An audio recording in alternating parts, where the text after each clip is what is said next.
सन्यासी वो नहीं है जो केवल सर्वस्व त्याग करके हरि स्मरण करता है, बल्कि वो भी है जो पूर्ण निष्ठा के साथ नित्य करने योग्य कर्म करता है। ठीक इसी प्रकार के विचार हैं बाल गोविंद भगत के। बाल गोविंद भगत के जीवन पर आधारित एक पाठ हम लेकर आए हैं, उसके बहुविकल्पी प्रश्नों को लेकर। तो शुरू करते हैं। राम वृक्ष बेनीपुरी द्वारा रचित एक पाठ बाल गोविंद भगत। पहला प्रश्न है, बाल गोविंद भगत पाठ के लेखक का क्या नाम है? विकल्प हैं राम वृक्ष बेनीपुरी, मन्नू भंडारी, स्वयं प्रकाश या यतीन्द्र मिश्र। तो इसका सही जवाब है राम वृक्ष बेनीपुरी। अब आगे चलते हैं दूसरे प्रश्न की ओर। बाल गोविंद भगत पाठ की विधा क्या है? कहानी, रेखाचित्र, संस्मरण या निबंध? तो इसका सही जवाब है रेखाचित्र। अगला प्रश्न, बाल गोविंद भगत कैसे कद के आदमी थे? लंबे, गिट्ठे, मंझोले या बौने? यहाँ पर सही जवाब है मंझोले। पाठ के प्रारंभ में ही एक पंक्ति है, बाल गोविंद भगत मंझोले कद के गोरे चिट्टे आदमी थे। मंझोले मतलब ना तो ज्यादा लंबे और ना ही ज्यादा छोटे। बाल गोविंद भगत की आयु क्या होगी?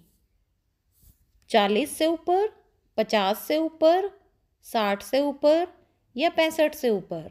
तो इसका सही जवाब है कि उनकी उम्र 60 के ऊपर रही होगी।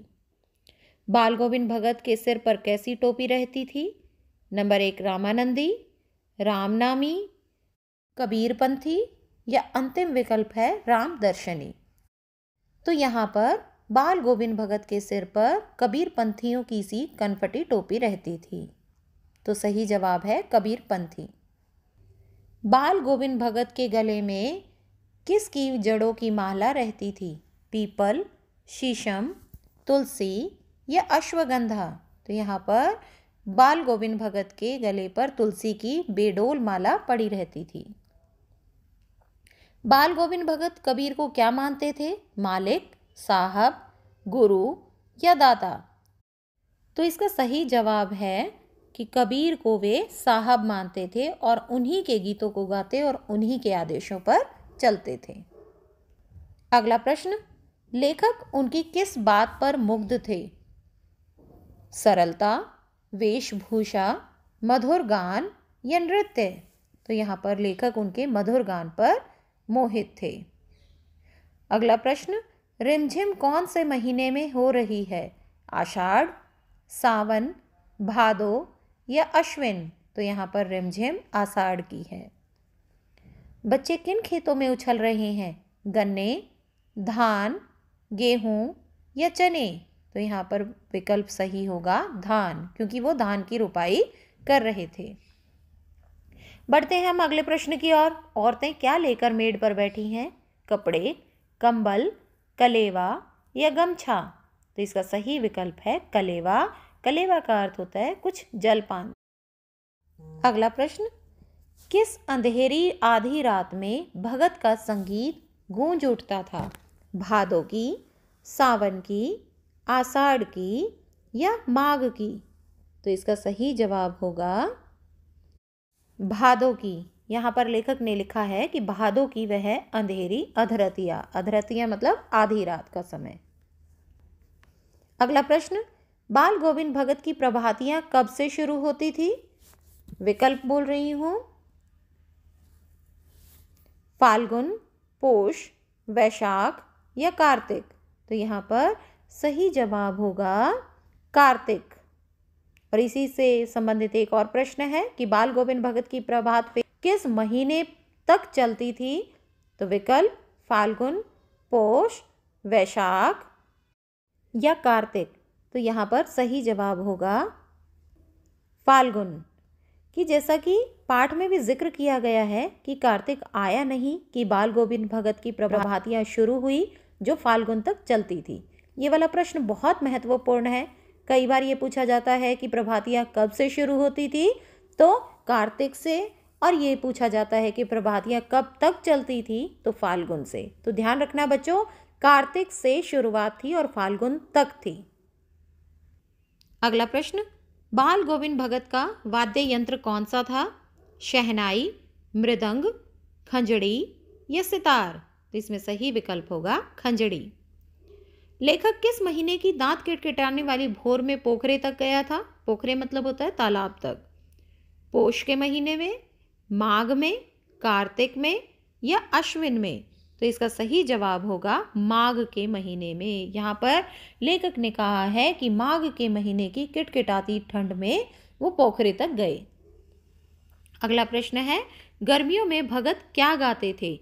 सांग, सांझी, सांझा या संझा?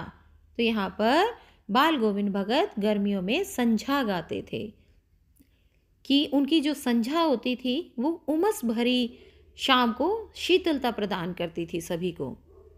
बाल गोविंद भगत की कितनी संतान थी? 1, 2, 3 या कोई नहीं? तो उनकी एक संतान थी, वो भी पुत्र। अगला प्रश्न, बाल गोविंद भगत नदी स्नान करने गांव से कितनी दूर जाते थे? 2 मील, 3 मील, 4 मील या 5 मील? तो यहाँ पर सही जवाब होगा 2 मील। बढ़ते हैं हम अगले प्रश्न की ओर। बाल गोविंद भगत के बेटे की चिता को आग किसने दी? स्वयं बाल गोविंद भगत ने, पतोहू ने, रिश्तेदार ने या पतोहू के भाई ने? तो यहाँ पर बाल गोविंद भगत ने अपनी पतोहू के हाथ से अपने बेटे को मुखाग्नि दिलवाई।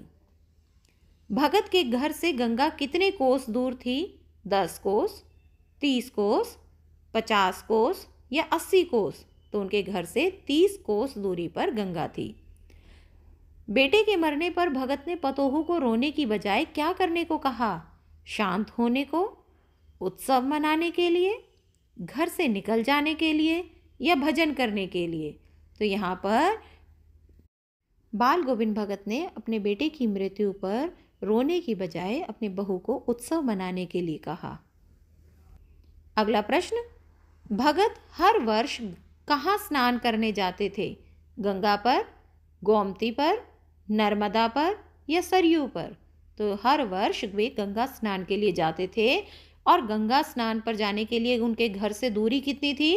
30 कोस। अगला प्रश्न, लोगों ने भगत के मृत शरीर को कब देखा? भोर के समय, संध्या के समय, दोपहर को या रात्रि में? तो यहाँ पर लोगों ने सुबह के समय, भोर के समय उसके मृत शरीर को देखा। अगला प्रश्न, बाल गोविंद भगत ने पतोहू के भाई को उसके विषय में क्या आदेश दिया? सहयोग करना, शिक्षा दिलाना, खर्चा उठाना या दूसरी शादी कर देना? तो यहाँ पर बाल गोविंद भगत ने अपने पतोहू के भाई को बुलाकर आदेश दिया कि उसकी दूसरी शादी कर दें। मृत बेटे को भगत ने चटाई पर कहाँ लेटाया? छत पर, कमरे में, आंगन में या बरामदे में? तो यहाँ पर सही जवाब होगा आंगन में। बाल गोविंद भगत गंगा स्नान करने किस साधन से जाते थे? मोटर गाड़ी से, रेलगाड़ी से, पैदल या बैलगाड़ी से?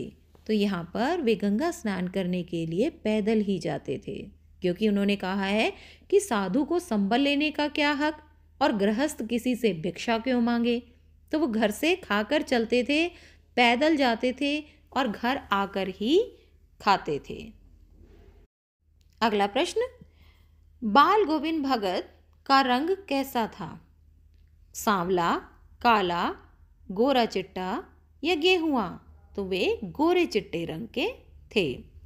भादों का संबंध किस ऋतु से है? वसंत, ग्रीष्म, वर्षा या शीत? तो यहाँ पर वर्षा से संबंध है भादों का।